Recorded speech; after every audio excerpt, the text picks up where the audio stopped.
ADHD Rewired, episode 464. This is the podcast for those of us with really good intentions and a slightly wandering attention. I'm Eric Tivers. I'm a licensed clinical social worker by training and a coach by design. I'm your host, and I have ADHD. ADHD Rewired is more than just a podcast. We are a community. We are wired for connection, and you are not alone. Go to ADHDrewired.com to learn how you can join us in our free and secret Facebook group. Get additional resources for every episode, including links to any resources we mention on today's show. You can support us on Patreon, sign up for our email newsletter. You can request podcast postcards to distribute to your clients and support groups. Learn all about our award-winning coaching and accountability groups. You can co-work with us in our Adult Study Hall virtual membership community. You can do all of these things by going to our website at ADHDrewired.com. We know that starting is the hardest part, so let's get started. Welcome back to another episode of ADHD Rewired. Today's guest is Javier Amor. Javier, I actually don't have a bio for you, so do you want to introduce yourself? Oh, yeah, sure. Hi, Eric. It's so good to hear you and see you. I'm Javier Amor. I live in New York City. I am a neurodivergent, and I am an alum of ARC Season 26. All right. So you had said it to me, I think it was shortly after the coaching groups, that part of what was so, I guess, profound for you in this group was not just that you learned how to ask better questions, but that the asking of better questions actually saved your father's life. Yeah. So the number one thing that I learned from going through ARC is the compassion for myself. Absolutely. Hands down, the number one thing for me is that I just always beat myself up for doing essentially the same thing over and over again. And now I have less moments like that. And when I do, I don't beat myself up as much. So that's a huge one. But something that really that changed me is asking questions. And, we have CRS, so I can't remember shit.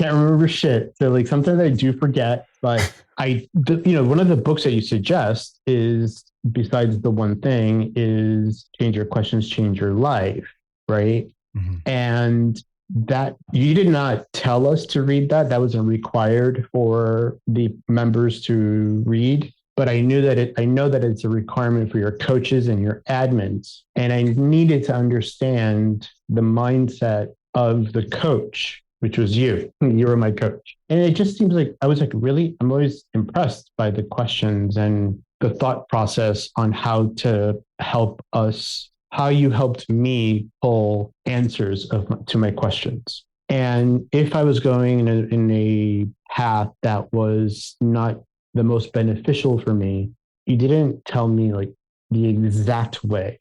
It's through questions that you help me redirect. Did I stay on that path all the time? I don't know. But do any of us do any of the things all the time?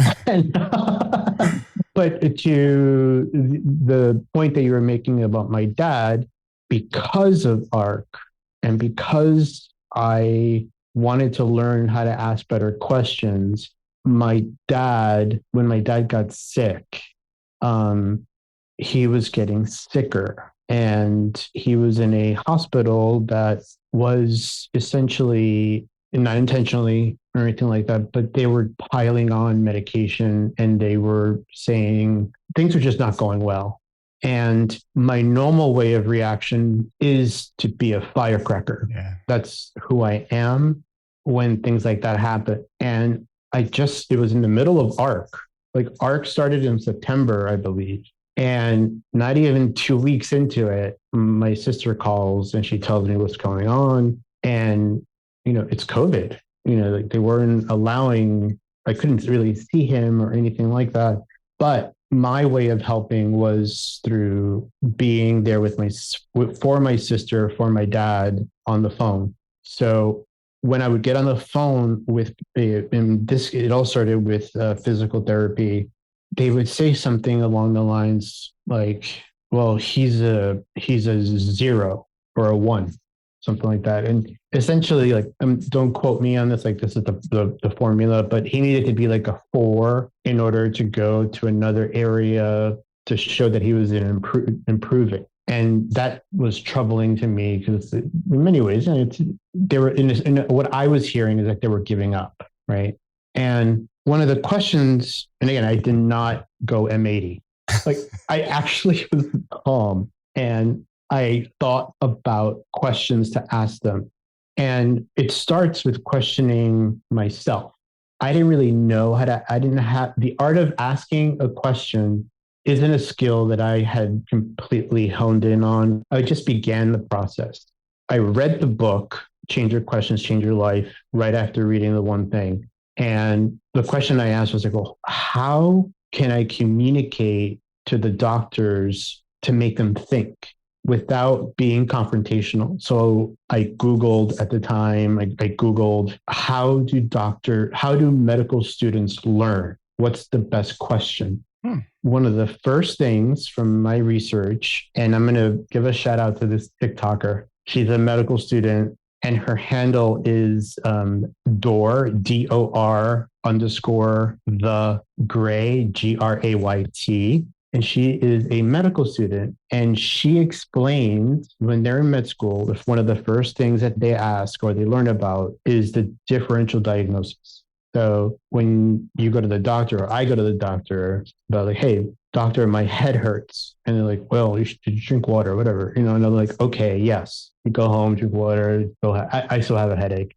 But when you ask the question, when you says like, Dr. So-and-so, what is your differential diagnosis for my headache? And the question that I asked physical therapy regarding my father was, what if my father needs to be a 4, right? Can you look back and you can put me on hold. Can you tell me what number was he when he came in? And like, I can hear like, them going through, I don't know what they were doing, but they were looking like, well, we don't know. Playing sound effects to make it look like, to make it sound like they're doing what you asked them to do. Yeah. And they couldn't answer the question. And I said, okay. I think they said, now that I remember, they said that he was a 1 and that wasn't good enough. I was like, so I hope you can understand where my confusion is, saying that he's not improving when you don't have the information about where he was when he came in. And it was like these questions, then I would get on the phone with the neurology team, right? The neurologist and the internist, and they would talk about different medications. And so like, well, he's not really lucid. I'm like, well, he's on fentanyl. I mean, he's like barely 170 pounds at this point, or whatever he was. I said, I'm 5'7", I weigh 205 pounds. And if I were to be on that, I wouldn't be lucid and I'm healthy, quote unquote, right? So they would just like think more and more. Then I would just do asking myself better questions like, okay, how can you help them to question the next move, or how to help him to stay in rehab and get better treatment? And that meant another question that I asked, so I was like, what is the minimum dosage of X pain medication that you think would help my father just enough not to be in unbearable pain? They're like, well, let's try this. And they took out another medication. I said, does this sound reasonable? What do you think? I said, I'm not a doctor. I'm looking at you for help. So my father was incoherent. He didn't know where he was. He was hallucinating. And they asked me to call my family to let them know that they'll make an exception for them to come in and say goodbye. Again, these are all different departments and they're just not really talking to each other. And they had like I just got them all into a room. Long story short, my sister and I said, we're getting him out of this hospital. He was well enough to be able to be transported. So we moved him to a different facility. And again, the question after question after question, no hostility. It was curiosity, really. I'm not a doctor, right? I was like, help me to help my dad get better. And I found the right nurse. That nurse helped my sister and I to get my dad to a point where he wasn't in the red, right? He wasn't on the way out. He wasn't getting a lot better, but all of a sudden his mind came back. So I know he would have died. There's no question about it. Just his kidney failure, his kidneys were not working right. It was an infection in his spine. It was spreading. He would have died during ARC for me, which would have been just over a year ago. We got an additional 9 months with my father. The questioning did not stop. I kept asking questions to the point where I had a relationship with the doctor. The doctor even asked me, well, what do you do? I'm like, I sell real estate. They're like, oh my gosh. Like you ask really great questions. And I'm like, I put mute on and I'm like, oh my gosh. And I really, part of this is pausing and saying to myself, the next thing that comes out of my mouth, is this going to be constructive or is it going to defeat? Is this being a judger? And that's something they talk about in the book, that the judger mind versus the learner's mind. The learner mind, correct. Yeah. So, and I had the map, the map is not in front of me right now, but I had the map here on my desk. I had the map in the living room. I had the map in the kitchen. And so you're using cues all around you to actually act on this new knowledge that you're learning. Absolutely. I need to have point of performance. Like it's a must. And for the listeners, that's something that we learned through the ARC program. Okay, when I go in the morning to the coffee pot, what do I see? I see my allergy medications. I see my other stuff. And I was like, oh, so I can pour my cup of coffee and I also get my medication. And it's there. There's no question, right? So if I had a question in my mind or I saw a phone call, I had to have the map out. So, well, let's take a quick moment here to pause, go refill that coffee, and we will be right back with some more question thinking with Javier Amor. We will be right back. Support for ADHD Rewired comes from ARC. That's ADHD Rewired Coaching at coachingrewired.com. What would it be worth to you to be able to work alongside other adults with ADHD and have a space designed for you so you can develop skills and strategies to reduce your overwhelm and take control of your life? What if you could offer and receive accountability to engage with your priorities and to create your to-do lists that make sense for your ADHD brain? And on those days where the ADHD wins, what if you could have a team and a community there to help you figure out what you need to do to get a fresh start tomorrow? If this sounds like the community that you need that will help you get unstuck and grow, then go to coachingrewired.com to get your name added to our spring interest list so you can join us on Thursday, February 2nd at 12 p.m. Pacific, 3 Eastern. Spring sessions start March 28th through the 30th and go through June 7th through the 9th. So why should you get a head start on signing up for our spring sessions? I mean, they are over like 2 months away. Well, because when you sign up early, you can lock in early registration pricing when you join sections led by ADHD Rewired coaches Kat Hoyer or Kristen Martz. We're offering you $500 off when you register early, so don't wait. One thing I would like to say was Eric keeps asking about, have you accepted your ADHD? And I've always answered yes. I mean, I've accepted it for 25 years now, but I accepted it as a diagnosis of defeat. And what I see now is I see it differently. I see there's hope.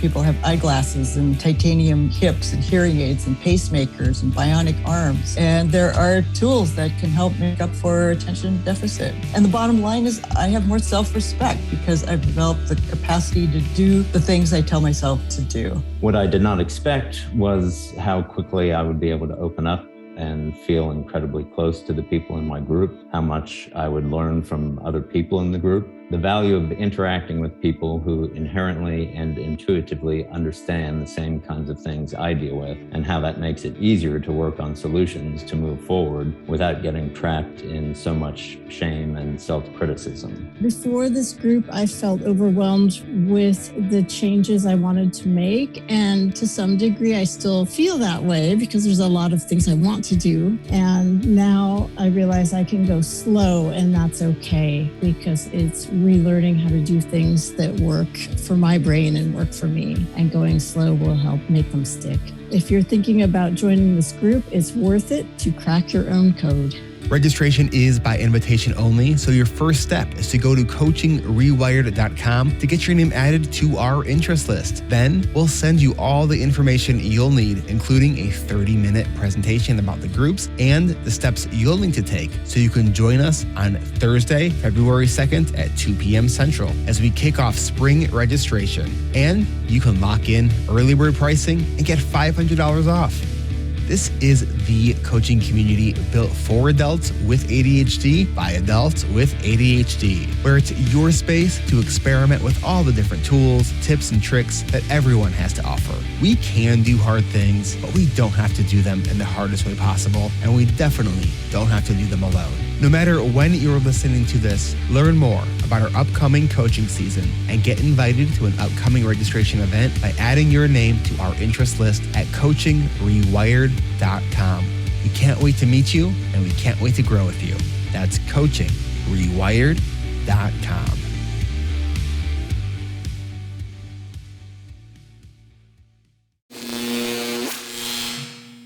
All right, we are back with Javier Amor. He is a real estate broker out of New York and an alumni of ADHD Rewired's coaching and accountability groups, and was a peer mentor, what we call admin with 2 Ds.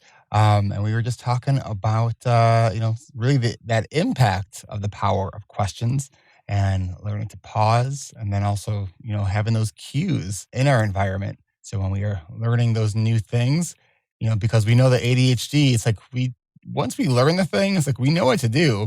Then the hard stuff comes in. It's doing it. Oh, yeah. Right? Absolutely. I mean, it's DRS, right? I mean, you can't remember shit. Right? It's just, I need to have these physical cues. And I think you and I had a conversation not too long ago where the point of performance, this is going back a long time ago, like before I met Joe. So this was probably like 2007, 2008. I remember. And just for the listener, Joe's your partner. Yeah, Joe's my partner. Yep. And I remember being in my apartment when I was single in Hell's Kitchen, and I had Post-it notes everywhere. Some of them were like, okay, do this. Also, like the auto suggestion. I need those physical cues. Otherwise, it just goes out of my mind. 100%. 100%. And a little bit more about the art of asking is something that I've been dealing with for a very long time since I was a kid, is that I've always felt pain. I always, when I was younger, my doctors would say like, well, how's your sleep going? How's the, and I would like constantly roll my ankles. My mother told me like when I was like 2 years old, I was like, we were going up the Statue of Liberty, and like she had to like pull me from my arm because I was being a kid probably. And she like tried to lift me from my arm, and basically my shoulder popped out of my socket. Oh man. And she used to tell me this all the time. She's like, I thought I broke you. She was like, I felt so bad. We went back downstairs, and we took you to the hospital. I was so concerned. And essentially, I always have pain. I would tell my doctor, hey, my knee hurts, or my knee popped out, and it's not broken or anything, but something is weird. Because my ankle hurts really bad. And I would go to the podiatrist. They would send me to the podiatrist, to the shoulder doctor, to, and a headache. I always had a headache. So what I'm trying to say is I prepared with what I learned through ARC and the books that I have read, Change Your Questions, Change Your Life, and The One Thing. And I combined it into a little script. And I saw my doctor, I had the last appointment, and I always had a headache since I was really young. I thought it was because of my vision, because maybe I'm watching TV too much, or then it's the screens. So there was always like a rebuttal to why, and never really an understanding of why I have a headache and why I have these like weird pains. So I went to my doctor, who I trust a lot. I went to her and I said, I really trust you a lot. We've been through a lot together. And I said, I want you to know that you're allowed not to know things. I'm here. I'm still here because I believe that we can find a solution. How did I phrase it? I said, I'm going to say something that's going to sound a little bit weird. I said, but I'm not leaving until we have a plan of action. So it is not okay for me to feel bad anymore. And I need to know, what is the differential diagnosis for my headache? And then I stayed quiet. I did not say a word. I wanted to say so much. One of the most underrated and probably most challenging skill that coaches do is they ask a question and then they shut up and just wait. So hard. Those 12 seconds is so hard. She looked at me. I was like, can we please read through my record? And it's in my records from like 12 years ago. My head hurts and that my eyes are very sensitive and whatnot. Like this pressure on my head, and I'm always achy and feeling pain. And when you're in that much pain, sometimes you're like confused. You're like, what is going on? Like, I didn't do anything, right? I didn't go out last night. I didn't drink. I'm drinking water. I'm getting all the sleep. And I even said, I was like, before you say, are you drinking water? Are you getting sleep? The answer is yes. I don't sleep because my head hurts. And at the time, I remember I was sleeping like 4 hours a night. And for a long time, I was like, oh, great. I'll just do some more work or whatnot and et cetera. But I asked her, I was like, what's the differential diagnosis for my headache? It's just not okay, And she gave me the referral for a neurologist that specializes in headaches. And within, I would say, a month and a half, I was getting Botox in my head, and that definitely helped. But then I had to go back to my doctor, but I still had headaches sooner than I should have. And I said to myself, okay, Javier, you need to help them with questions. And I just asked Google better questions. Instead of asking, why does my head hurt? And why does my knee hurt? Why does my ankle keep twisting? Why do I feel tired? Because that's a dangerous thing. It gives you like a million different things and it just overwhelms me. The question that I asked was, what is a rarely diagnosed illness for people that have chronic pain, including migraines? And now I knew I had migraines. Right? Because what I deal with are migraines basically every day. They're just low grade. I asked Google the question. The reply was, one of them was fibromyalgia, and the second one was Ehlers-Danlos Syndrome, which is EDS. And it's E, D as in David, S as in Sam, not just ED, because when you do that, different. So it has to be EDS. And I looked up at all the symptoms. The first one which is a common one, is hypermobility, which is something that I have. And say what that is. So Ehlers-Danlos syndrome is a connective tissue disorder. We have collagen, which is collagen. Collagen is everywhere. The best way that I can say in my case is that around your joints, you have collagen, and think of collagen as strands of glue that's hardened a little bit, right? It's still pliable, but it keeps things secure. People that are listening won't be able to see this, but picture your hand, one hand's making a fist, your other hand's over it. Now make a little bit of room. That's what your joints are supposed to look like. A little bit of room. And the collagen wraps around your joints. It keeps it in place in a way. Well, actually, that's what it's supposed to be. But when you have a collagen disorder, the strands of quote unquote glue are looser. And also, there's also collagen in the joint area. So mine, there's more room. It just moves around, and my ankle will just slip out. Literally, it slips out of the socket. I have to stop, and I have to depending on my positioning, I have to just give it like a second, or physically manipulate it back in. And that happens in my knee. It happens in my shoulder for me. Now, Ehlers-Danlos Syndrome has different subsets. Gets really complicated and scary to read about. But for me, right now, what I'm focused on is hypermobility, pain. There's some allergies that are, there's a lot of things that have happened in my life that I go to the doctor for. And yes, they give me an answer for that issue, but it's all connected, right? And it's a puzzle. And doctors don't diagnose this very often.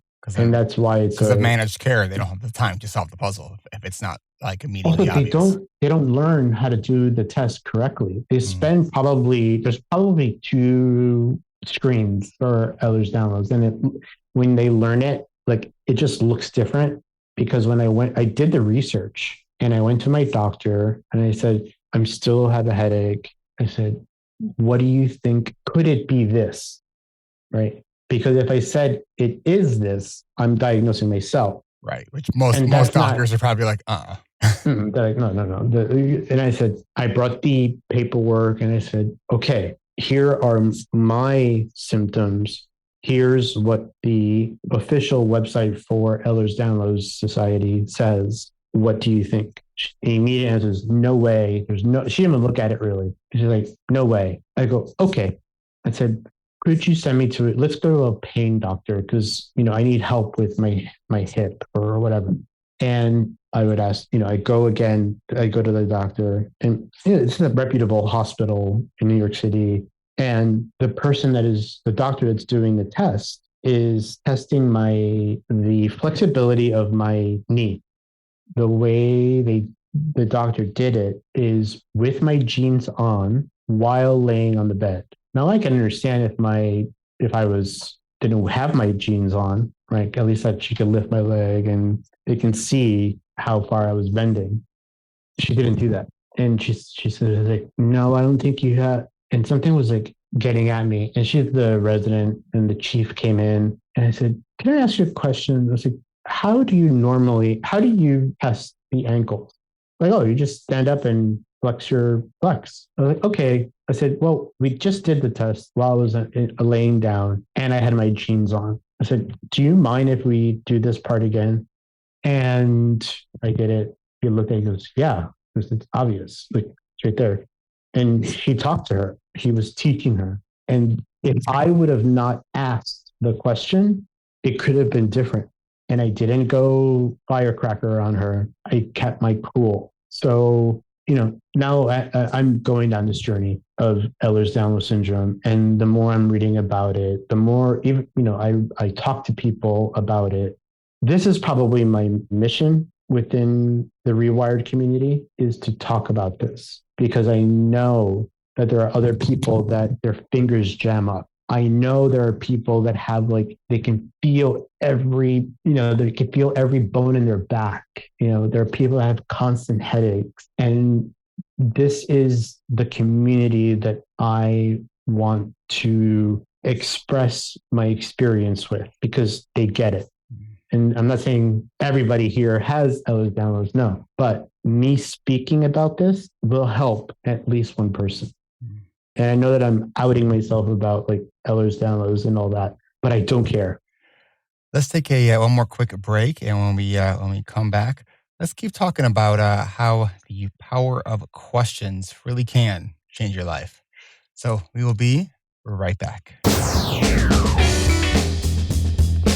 Support for ADHD Rewired comes from Adult Study Hall at adultstudyhall.com. If you want to get started on the projects you have planned for this year or just want someone to body double with, then join me and hundreds of other adults with ADHD at adultstudyhall.com. Do real-time verbal check-ins help you to stay on task? Then join our Adult Study Hall Plus or ASH Plus sessions, where you can tackle anything from writing and job searching to cleaning and decluttering, creative work, and more. These themed and guided sessions happen every week so you can keep the momentum going and check in on your progress. Then, if you prefer to work at your own pace but don't want to work alone, then jump into our 24/7 drop-in room or ASH 24/7. Open day or night for on-demand body doubling any time of day that works for you. Learn more about ASH Plus sessions, our 24/7 drop-in room, and stay up to date for any new upcoming sessions by going to adultstudyhall.com. It's free to join for the first week and only $19.99 a month after that. And next week on Thursday, January 19th at 1 p.m. Central, which is 11 Pacific, 2 Eastern, join me for our monthly Pomodoro dance party. We will be working for a little more than 2 hours. We will work 2 50-minute work stretches followed by 2 10-minute dance parties. We're going to work hard and we're going to play hard. Sign up today by going to adultstudyhall.com. Support for ADHD Rewired comes from our patrons at ADHDrewired.com/Patreon. Are the stories you hear on this show the ADHD experiences you can relate to? What other ways have you found value in tuning into this show every week? If you enjoyed the show and want to support our work, we would love to have you join our Patreon community by going to ADHDrewired.com/Patreon. Perks start at just $5 a month, and support can start at any amount that makes sense to you. When you become a patron at $5 a month, you can get ad-free episodes of this show, and at $25 a month, you can join me for a monthly coaching call that we do every fourth Tuesday of the month. And our next patron monthly coaching call is on Tuesday, January 24th at 1 p.m. Pacific, 4 p.m. Eastern. And did you know if you join us on Patreon with our annual subscription, you can save about 8% annually, which comes out to about getting 1 month free. A huge thank you to all of our patrons who support us every month. So if it's in the budget for you right now, consider becoming a patron over at ADHDrewired.com/Patreon. That's ADHDrewired.com/Patreon. And thanks.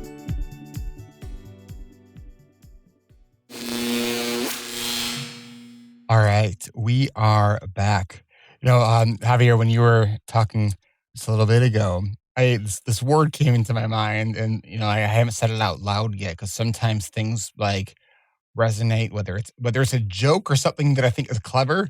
It's like better in my head than it is when I say it out loud. So we're gonna find out how that is. So the word that came into my mind, because you're talking about advocacy, but it's not just advocacy; it's ask-advocacy. Does that work? Yes. Ask-advocacy. It sort of works, but not really. Kind of hard, but yeah. but that's kind of what it is. It's about like speaking up for yourself through the lens of questions, right? Because I think when people are being asked questions, especially questions that invite people into the conversation, because there's lots of questions that you could ask that still put up the walls and defenses. Like I think probably one of the biggest ones are questions around like, "What's wrong with you?" or "Why did you do that?" Right? Like, well, those are a lot harder questions to really engage with, right? Absolutely. And I do my best. I always thought that I was on top of my stuff, but there are parts that I was missing to doing my stuff. And by stuff, I mean my work, my life, and there's still things that I haven't put together yet, but I continue to learn. Yes, I went through ARC. ARC changed me, but there was a lot of work that happened before ARC, right? A lot of work, years of mental health work, years of acknowledging that some things needed to stop in my life. I needed to face a lot of things. In order for me to be me who I am today, there's been years of work and sadness and pain. Yeah. But now I would say that, yeah, I do get stuck, but I don't stay stuck. Some people might be thinking, well, I don't know, it's not enough growth, but I know that's in my own stuff, right? I can almost read your mind right now. So Javier, what is it that you think that I'm thinking? No, you're like, if you could see what I see in you. The Henry Rollins quote, that is, it's one of my favorites because it seems to be so applicable, like with so many people in our community. When, we hear them just like, "Oh, I'm just not doing enough," or "I'm not making enough progress," or like, "I haven't grown." And I'm just like, whoa, wait a minute. And so that full quote is, if you could see the you that I see when I see you, you would see yourself so differently. And I agree with you. But I don't have that vision. So, and that's okay, I think. Right. I think that's a prime example right there of me not beating myself up. Yeah. And it's a process and it takes time to change self-concept as an adult, right? Like that takes time. It's when we first start changing the things we do, right? Like, so that's the behavioral component of it.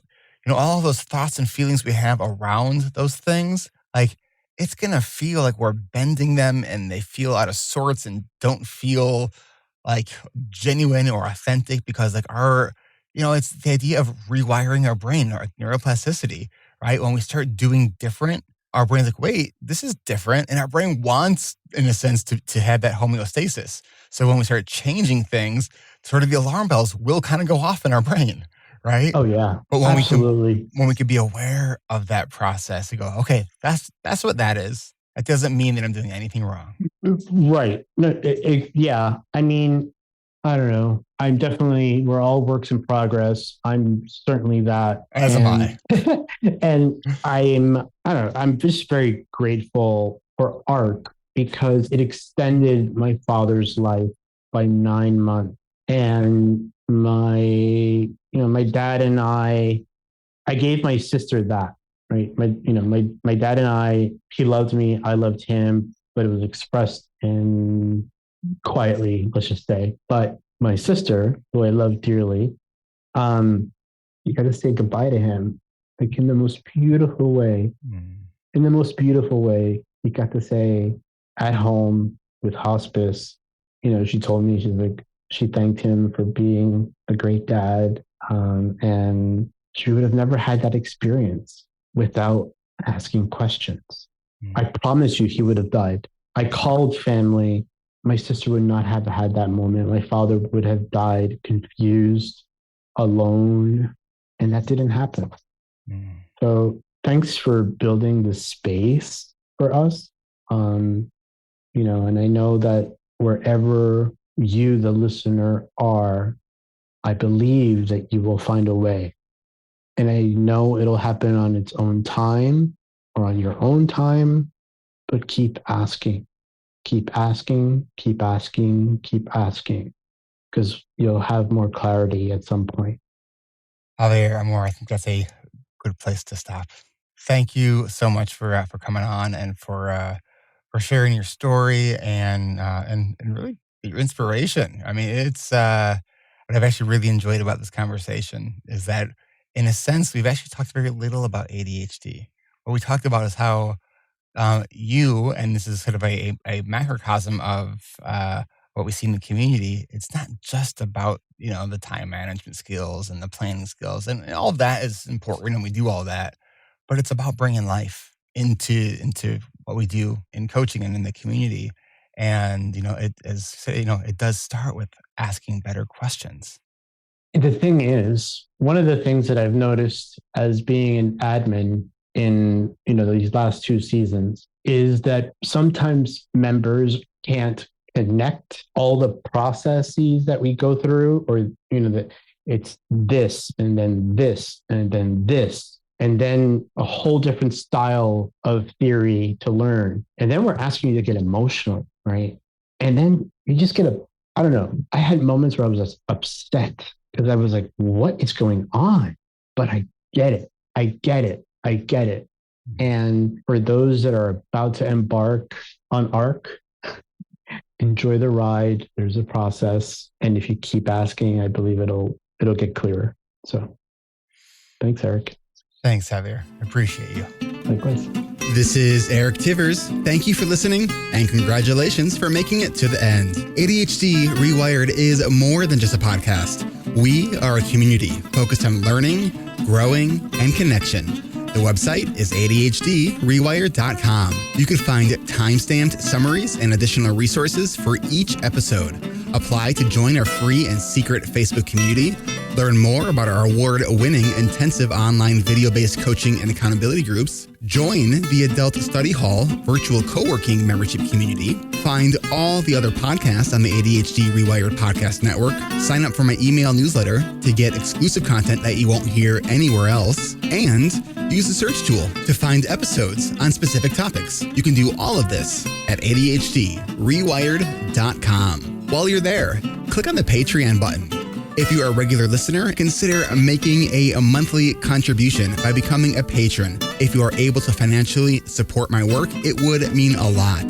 This show is free to you, the listener, but it's not free to produce. Plus, patrons get cool perks like ad-free episodes and access to recordings of coaching calls, and $25 a month patrons can join me once a month for a group coaching call. You can follow me on Twitter at Eric Tivers. You can like our Facebook page at facebook.com/ADHD Rewired. If you're a coach, therapist, or related professional, connect with me on LinkedIn at linkedin.com/Eric Tivers. Subscribe to ADHD Rewired on YouTube to see selective interviews and other videos I've made.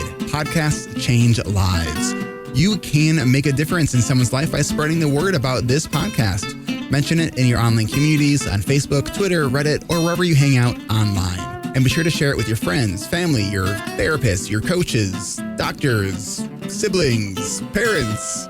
And if you, your coach, therapist, doctor, or ADHD support group leader would like a pack of podcast postcards to hand out, you can request those at the website, ADHDrewired.com. If you are a member of CHAD, ADA, or any other ADHD support group, please be sure to tell them about this show and all the shows on the ADHD Rewired Podcast Network. You can even show them how to download it on their phone. And if you really loved this particular episode, please hit share on your podcast player. I'm only one person, and I do count on you to help spread this message. One of the biggest things that you can do to support this podcast and help other people discover it is to leave an honest rating and review on Apple Podcasts or any other app that supports reviews. And don't forget to hit subscribe so new episodes are automatically pushed to your favorite podcast app. Looking for more ways to listen and learn? Get a free audiobook and a 30-day free trial at Audible by going to audibletrial.com/ADHD Rewired. Here is my list of must-listen-to audiobooks updated July 2021. Nonviolent Communication by Marshall Rosenberg. Attached by Amir Levin and Rachel Heller. Atomic Habits by James Clear. The 5 Dysfunctions of a Team by Patrick Lencioni. Crucial Conversations by Carrie Patterson. The Coaching Habit by Michael Stainer. The Body Keeps Score by Bessel van der Kolk. Rest by Alex Sujong Kim Pang. The 5-Second Rule by Mel Robbins. Make It Stick. The Science of Successful Learning by Peter Brown. The Productivity Project by Chris Bailey. Meditation for Fidgety Skeptics by Dan Harris. Change Your Questions, Change Your Life by Marilee G. Adams. I always recommend to my coaches and admin that they read that book. The One Thing by Gary Keller, a required reading for all of our coaching group members. Procrastinate on Purpose by Rory Baden. The 4 Tendencies by Gretchen Rubin. The Art of Asking by Amanda Palmer. And if you're looking for something a little bit more magical, I have fallen in love with the Harry Potter series, and the narrator, Jim Dale, is amazing. And of course, if you haven't yet boarded the Brene Brown bus, all of her stuff is great, starting with Gifts of Imperfection, Daring Greatly, Rising Strong, and the Power of Vulnerability. And if you're an entrepreneur or leader, be sure to check out her book, Dare to Lead. Do you have something that you would like to share?